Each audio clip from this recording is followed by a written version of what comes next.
하나님, 모든 생명을 돌보신 하나님, 이 말씀을 같이 나누기를 원합니다.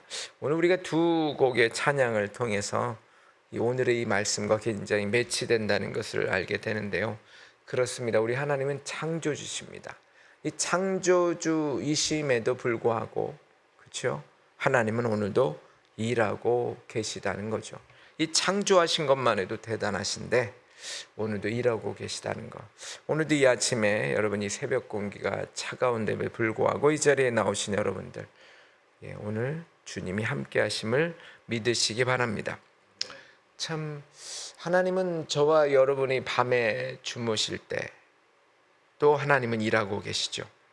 밤새 지구를 돌려서 해를 맞이하게 하셨고, 저와 여러분의 폐에 산소를 공급해 주시고 심장이 멈추지 않게 붙들고 계시는 것. 어떤 분이 이렇게 글을 쓰셨어요. 신앙생활은 내가 하나님을 붙잡으려고 땀 흘리는 것이 아니라 이미 나를 붙들고 계신 하나님의 세밀한 손길을 붙잡는, 발견하는 숨바꼭질 같다. 참 맞는 것 같아요. 오늘 우리는 이 무심코 지나치는 어떠한 일상, 어떤 자연의 그저 오늘도 돌아가는 이 자연적인 현상, 이런 것들 뒤에 숨어 계신 바로 하나님의 거대한 그 설계도를 오늘 우리에게 펼쳐 보여주십니다.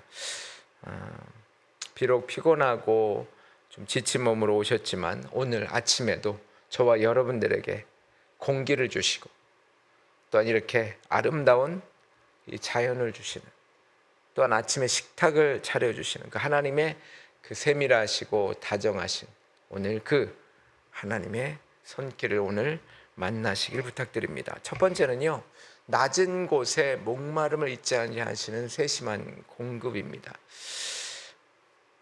그래서 첫 번째로 골짜기로 흐르는 은혜, 소외된 곳을 향한 배려.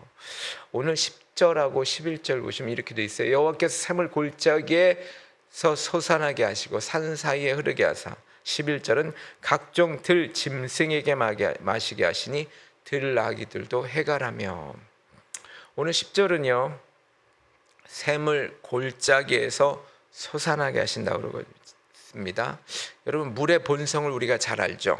높은 곳에서 낮은 곳으로 흐르는 것이 물의 본성이죠. 하나님은 이 자연의 원리를 통해서요, 당신의 은혜가 어디로 향하는지를 우리에게 보여주시는데요. 여러분, 세상의 관심은 저 높은 산, 아니면 화려한 성공, 권력, 이런 높은 곳을 향해 가요.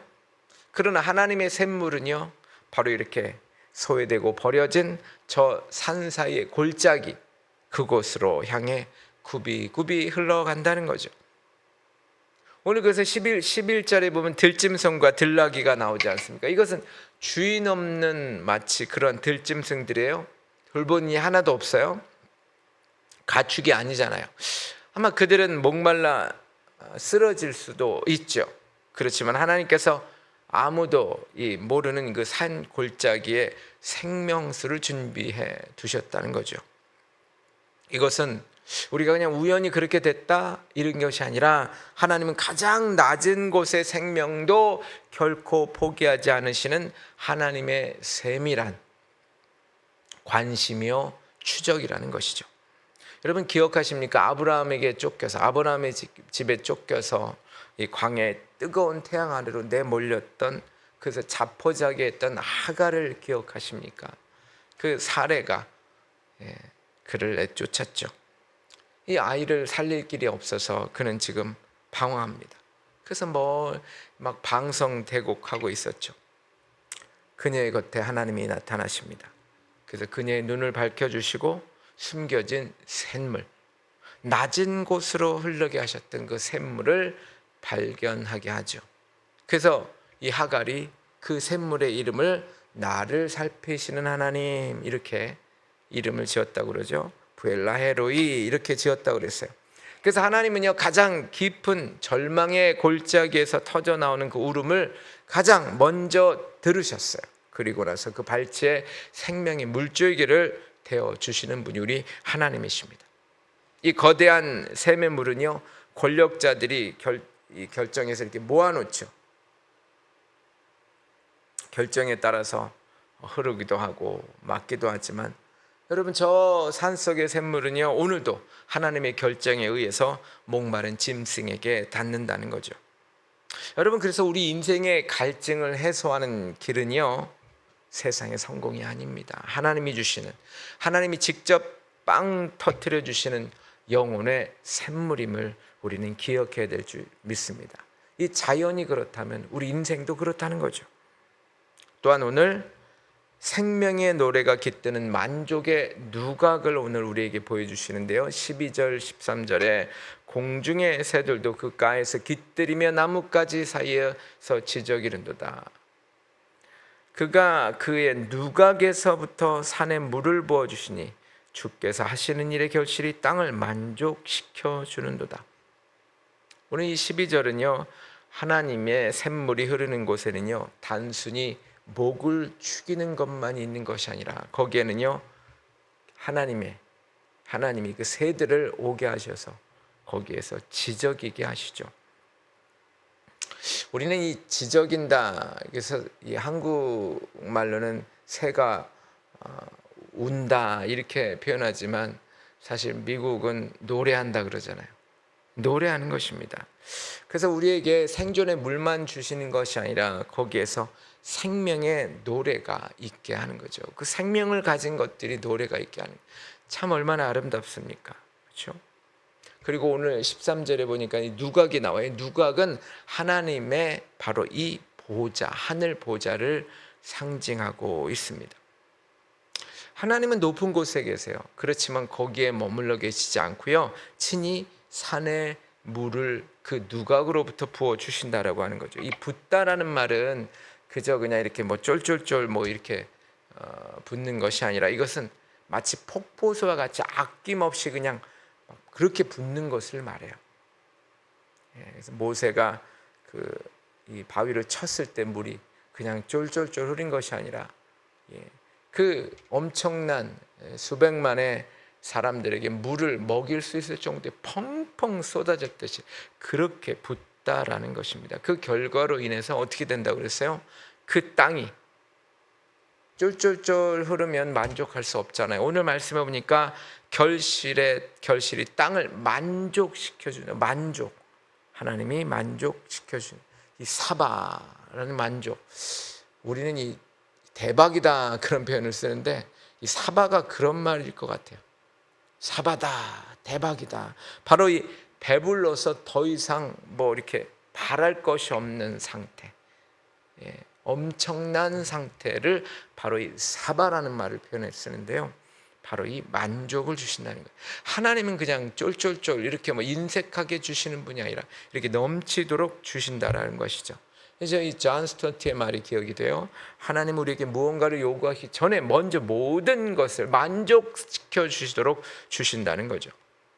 저와 여러분이 오늘 밤에, 오늘 이 새벽에 지난 밤부터 시작해서 힘들고 어려웠습니까? 답답하고 앞길이 막혀서 오늘 주님께 나오셨습니까? 그렇다면 하나님은 저와 여러분이라는 땅에 메마르지 않도록 이미 저 하늘의 누각, 하늘의 보좌에 그 창을 열고 계십니다. 그리고 또한 저와 여러분이 노래를 잃어버렸을 때 하나님은 다시 노래할 수 있는 물가로 인도하셔서 저와 여러분들이 찬양하고 노래할 수 있도록 우리를 인도해 주신다고 믿으시기 간절히 부탁을 드립니다. 두 번째는요, 일상의 결핍을 기쁨으로 바꾸시는 잔치. 오늘 좀 잔치, 첫 번째는 제가 참 어렵고 힘든 곳에서 만족을 주시는 것이었다면 이번에는 이 잔치를 보여주시는데요, 처음에는요, 첫 번째 떡과 채소 1터를 축복하시는 신실함이라고 제가 적었는데 14절에 보시면 그가 가축을 위한 풀과 사람을 위한 채소를 이렇게 주셨다고 그랬어요. 가축을 위한 풀, 사람을 위한 채소를 자라게 하시며 라고 기록하고 있죠. 자라게 하신다. 이 자라게 하신다는 표현은요, 여러분 그냥 세상을 만들어 놓으시고 방관하는 분이 아니라는 거예요. 세상의 자연주의라고 하는 말이 있어요. 사실 이 자연주의는 우리 그 성경주의와 배격되는 말이기도 합니다. 자연주의. 이 자연주의는 자연스럽게 그냥 간다. 이 좋은 말 같기는 하지만 기적을 어떻게 보면 거부하고 있어요. 사실 그런데 이 세상은 하나님의 기적입니다. 그냥 자연적으로 우연히 생겨났다는 게 자연주의 아닙니까? 그러나 성경은 뭐라고 말합니까? 오늘 자라게 하신다고 했어요. 자라게 하신다. 이 시간에도 하나님께서는요, 이 대지의 모공을 여세요. 여셔서 뿌리를 만지세요. 그리고 푸른 생명을 밀어 올리시는 분이 바로 하나님이십니다. 바로 이 가축을 위한 풀, 사람을 위한 채소. 어떻게 보면 화려한 진미가 아니라 어떻게 보면 가장 기초적인 먹거리죠. 여러분, 하나님께서는 이 거창한 기적도 만드시지만 우리가 매일 마주하는 이 소박한 식탁, 일상의 생존을 위한 모든 것에 직접 팔을 걷어 붙이시고 저와 여러분들에게 공급하시는 그야말로 성실한 공급자라고 하는 것이죠. 여러분, 그래서 저와 여러분들이 생각할 때 이 땅에서 나는 이 채소 이런 것들 먹을 것이 나는 것은 어떤 인간의 기술이나 노력이 만든 당연한 결과다 이렇게 생각을 인간들은 하겠지만 아닙니다.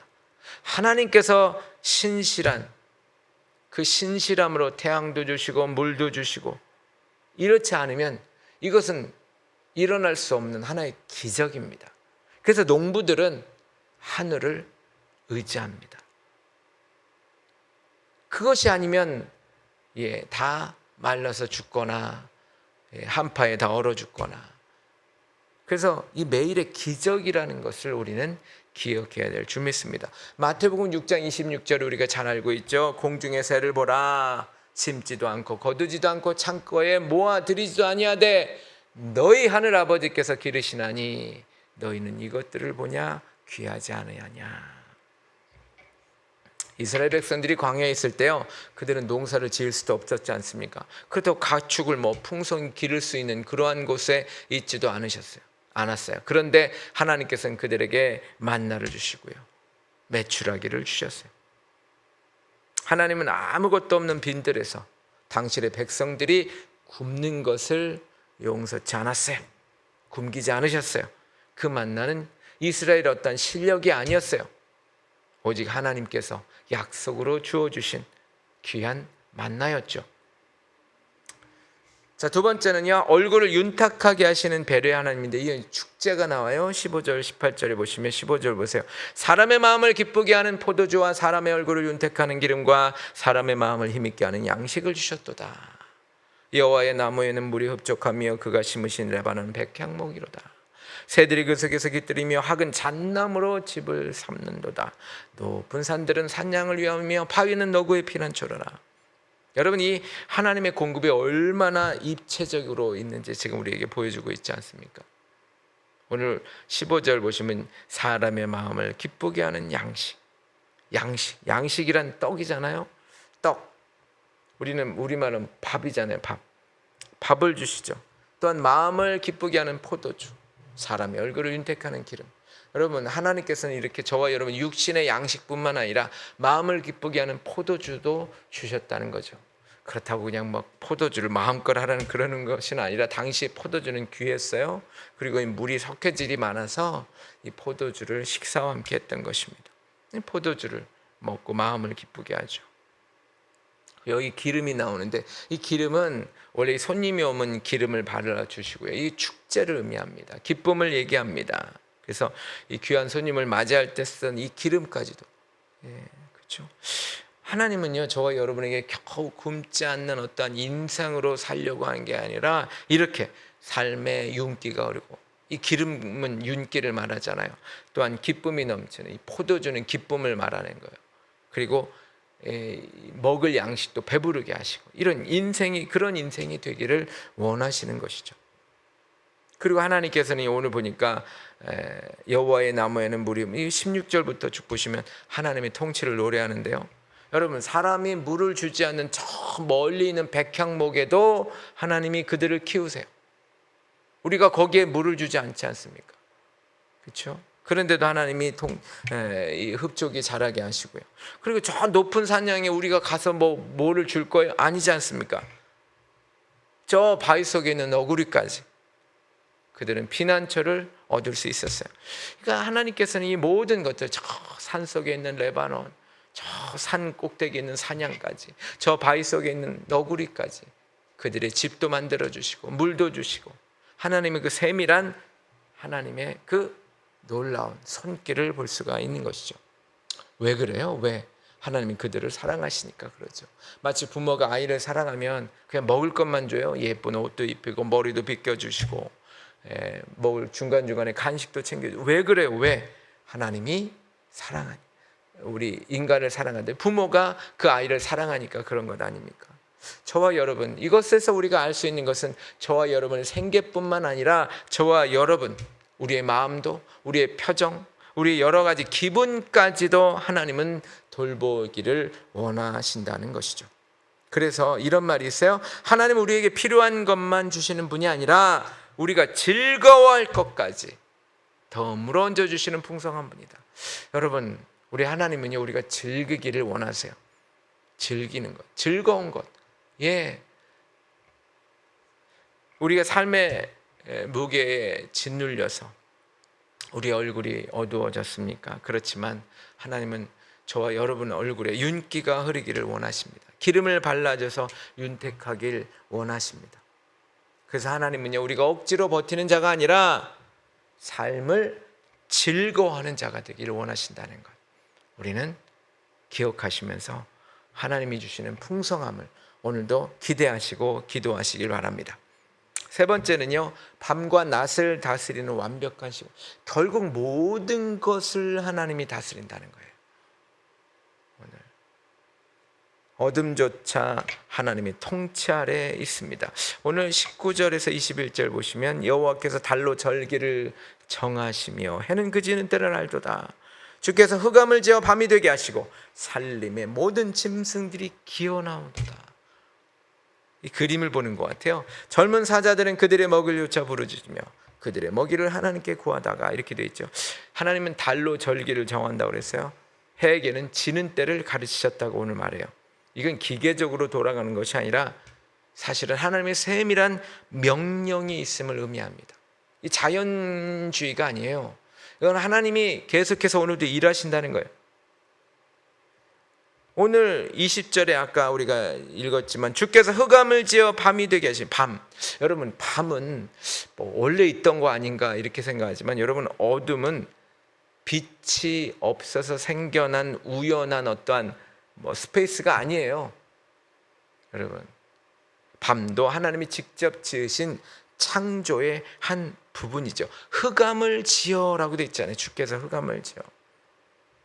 우리의 밤은요, 여러분 생각해 보세요. 밤은 모든 것이 멈춘다고 생각이 들 수 있을 수 있지만, 여러분, 이 밤은 두려워하고 멈춤의 시간이라고 생각하지만, 하나님께서는 이 밤에 다른 생명, 오늘 보니까 산림에 짐승이 있어요. 그들이 활동하고 회복하는, 어떻게 보면 질서의 시간입니다. 내가 잠든 사이에도, 내가 아무것도 할 수 없는 그 캄캄한 밤중에도 하나님은 단 한순간도 그의 통치를 쉬지 않으셨다라고 하는 것입니다. 그래서 이런 말이 있어요. 하나님은 주사위 놀이를 하지 않으신다. 그분의 시간표는 단 1초의 오차도 없다라고 했어요. 여러분, 우리가 무질서해 보이는 이 밤의 흑암조차도 하나님의 손에서는 정교한 시간이에요. 하나님의 시계입니다. 시계 태엽처럼 계속해서 돌아갑니다. 저와 여러분이 손을 놓고 주무시는 이 밤에, 손을 놓고 있는 이 밤에 하나님은 내일을 위한 샘물을 준비하시고요, 들판에 채소를 자라게 하시고요, 바로 이 어둠 시간 속에도 하나님은 일하신다는 것입니다. 여러분, 어둠은 빛을 이길 수 없습니다. 그렇죠? 하나님의 밤은 반드시 찬란한 아침으로 연결이 됩니다. 매일 밤만 되지 않아요. 아침을 주세요. 이 모든 시간, 완벽한 시간표. 그래서 이 밤과 낮이 계속되는다라고 하는 것에서 우리는 하나님의 일하심을 우리는 깨달아야 될 줄 믿습니다. 그리고 또한 수고와 안식의 거룩한 리듬입니다. 오늘 22절 23절 해가 돋으면 물러가고 그들의 굴 속에 눕고 사람은 나와서 일하며 저녁까지 수고하는도다. 이 참 마치 그 교대식을 얘기하는 것 같아요. 그렇죠? 밤에 활동하던 짐승들은 이제 해가 돋으면 약속이라는 듯이 다 이제 굴로 들어가고 쉽니다. 휴식을 치러. 사람은 그때 나와가지고 일하죠. 밭에 나가 일하고 나와서 우리가 일하죠. 저녁까지 일합니다.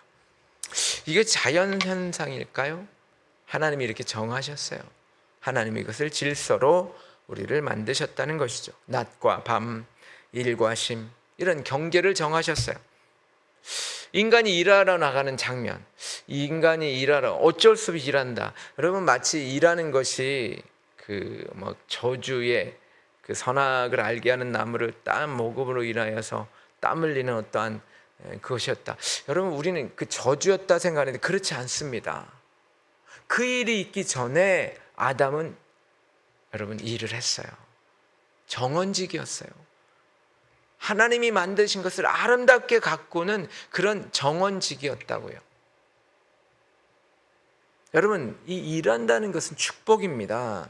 인간의 노동은요, 마치 여러분 하나님을 닮아가는 거예요. 거룩한 소명이. 이것은 짐승의 생존 본능과 달라요. 여러분, 짐승이 일하는 거 보셨어요? 인간의 노동은 하나님을 닮아 있다는 거예요. 그래서 이 저녁까지 이어지는 수고, 이건 고통의 멍해가 아니라 하나님이 허락하신 낮이라는 시간을 충실히 살아내는 성도의 사명입니다. 이 마틴 루터가 이런 말을 했어요. 우리가 세상에서 하는 정당한 노동은 하나님의 창조 사역을 계속 이어가는 거룩한 손길이다. 굉장히 중요합니다. 언젠간 일에 대해서 한번 말씀을 나누겠지만, 일은 기쁜 거예요. 일은 축복입니다. 일할 수 있다는 것은 하나님이 주신, 우리에게 주신 거룩한 사명입니다. 저와 여러분의 인생의 밤이 너무 길입니까? 그렇지만 해가 들어오고 나가고, 그렇죠? 그 출입을 아시는 하나님이 이제 저와 여러분의 인생에 아침 해를 분명히 띄워 주실 것을 믿으시기 바랍니다. 그저 밤만 있는 게 아니에요. 하나님 우리를 지켜주세요. 낮을 주세요. 아침을 주세요. 왜? 하나님은 저와 여러분의 잠든 사이, 또한 저와 여러분이 고난의 밤을 지나는 그 사이에도 하나님은 분명히 쉬지 않고 여러분과 저를 위해서 내일을 준비하고 있다라고 하는 것입니다. 그래서 인생도 리듬이 있어요. 낮이 있고 밤이 있고, 이 리듬이, 그 리듬에 몸을 맡기시고 어둠만 있다고 생각하지 마시고 하나님께서 그 아침을 주실 것을 믿으시기 바랍니다.